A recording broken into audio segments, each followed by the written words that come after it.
গত বছরের সেপ্টেম্বরে ভারত সফরে সর্বশেষ জাতীয় দলের হয়ে খেলেছিলেন সাকিব আল হাসান।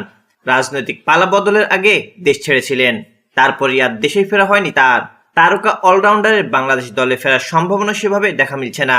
বিসিবি সভাপতির দায়িত্ব নেওয়ার পর সাকিবের ফেরা ইস্যু আমিনুল ইসলাম বুলবুল নির্বাচকদের ওপর ছেড়ে দিয়েছিলেন। মাস দেড়েক পর আবারও সেই নির্বাচকদের কোর্টে বল ঠেলে দিলেন তিনি। সাকিবকে নিয়ে এখনো চূড়ান্ত কোনো সিদ্ধান্ত নেয়নি বাংলাদেশ ক্রিকেট বোর্ড।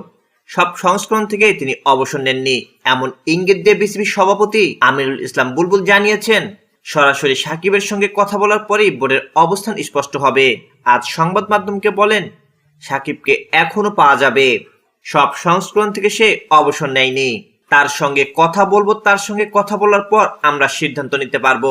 তবে সিদ্ধান্ত নেওয়ার ক্ষেত্রে জাতীয় দলের নির্বাচক প্যানেল ও ক্রিকেট পরিচালনা বিভাগের মতামতকে গুরুত্ব দিচ্ছেন বুলবুল। তিনি বলেন, তার সঙ্গে কথা বলবো, তবে এটা সম্পূর্ণ নির্ভর করছে যারা দল নির্বাচন করে। আমার সঙ্গে বেশ কিছুদিন যোগাযোগ হয়নি সাকিবের সঙ্গে এখনো কথা হয়নি বুলবুলের। বিসিবির সভাপতি বলেন, আমাদের সঙ্গে আনুষ্ঠানিকভাবে এখনো যোগাযোগ হয়নি। ক্রিকেট পরিচালনা বিভাগে যারা রয়েছেন তাদের সঙ্গে কথা বলতে হবে। এই মুহূর্তে গায়ানায় গ্লোবাল সুপার লিগে দুবাই ক্যাপিটালসের হয়ে খেলছেন সাকিব আল হাসান।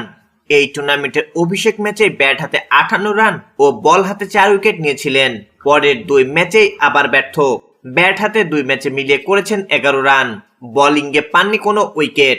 বর্তমানে বিভিন্ন দেশের ফ্র্যাঞ্চাইজি লিগে খেলে সময় কাটছে তার। বর্তমানে ক্যারিবিয়ান দ্বীপপুঞ্জে চলমান গ্লোবাল সুপার লিগে দুবাই ক্যাপিটালস জার্সিতে খেলছেন তিনি।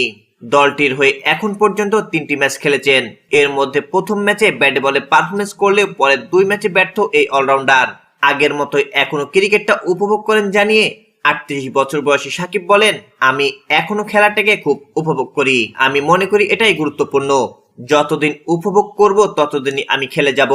এদিকে সম্প্রতি বাংলাদেশ ক্রিকেট বোর্ডের পরিচালক ইফতেখার রহমান মিঠু গণমাধ্যমের সঙ্গে আলাপকালে সাকিবকে গ্রেটেস্ট অলরাউন্ডার আখ্যা দিয়ে বলেছিলেন, তার জন্য জাতীয় দলের দরজা খোলা রয়েছে। তার এমন মন্তব্যে সাকিবের জাতীয় দলে ফেরার গুঞ্জন জোরালো হয়।